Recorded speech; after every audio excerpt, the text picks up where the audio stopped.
आमे बहुत खुशी अनुभव करुचु जगन्नाथ धाम को जय भजन गाइथिबार आमको सुजोग मिलिथिबार आमे निजको बहुत भाग्यवान बोली मने करुचु। मन केवे से दुख आसु कि जे निजर मनर वेदनाटा भगवान निकट में पहुंच।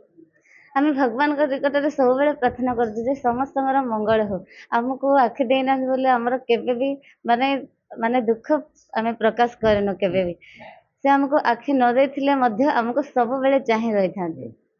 जे अंतर चक्षुरे जेतेबेले भगवान को डाकु सेतेबेले मनर भावना केमति रहउछि। आमे सब बेले डाकले बेले आमे भगवान को समर्पण हे निजे समर्पण हे अन्य मानन को समर्पण करे सब बेले भाबरे डाकथां। जगन्नाथ धाम को जीवा सेठारे रहिबा जगन्नाथ भजन करिबा जे भावपूर्ण वातावरण केमति रहउछि। बहुत बढ़िया माने सब बेले आमे माने आमे चाहतु जे सब बेले समस्ते जगन्नाथ को भाबरे। आज्ञा जगन्नाथ भजन गायकी आमे बहुत खुशी अनुभव करूँ। आउ मु कहबी आमे जगन्नाथ पाख जो जाऊँ आमे तो जगन्नाथ को देखी पारना हूँ जगन्नाथ आमको देखिए बोली आमे जाऊँ ना नहीं जगन्नाथ को अन्य मैंने देखुं जो मन आखि अच्छे से देखी पार्टी किंतु आमर आखि ना से आम जगन्नाथ को न देखिले आम अनुभव करूँ आ जगन्नाथ आमको देखुं बोली आम जाऊँ।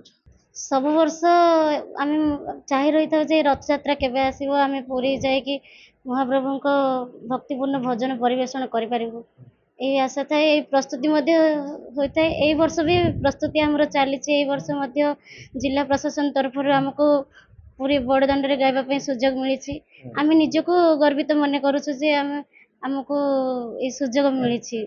महाप्रभु दारु ब्रह्मंग दिव्य करुणारू 18 वर्ष है आम भजन गाई आसुचु। यही वर्ष आमर 19 वर्ष हो श्रीक्षेत्र बड़दाण्ड रे महाप्रभु पाखरे 10 दिन धरी आम रथ यात्रा भजन गाई था गुंडीचा ठारू नीलाद्री विजय पर्यंत। आज्ञा प्रत्येक संध्यारे आम भजन गाई था बड़दाण्ड रे एठारे आम अभ्यास करि थाउ।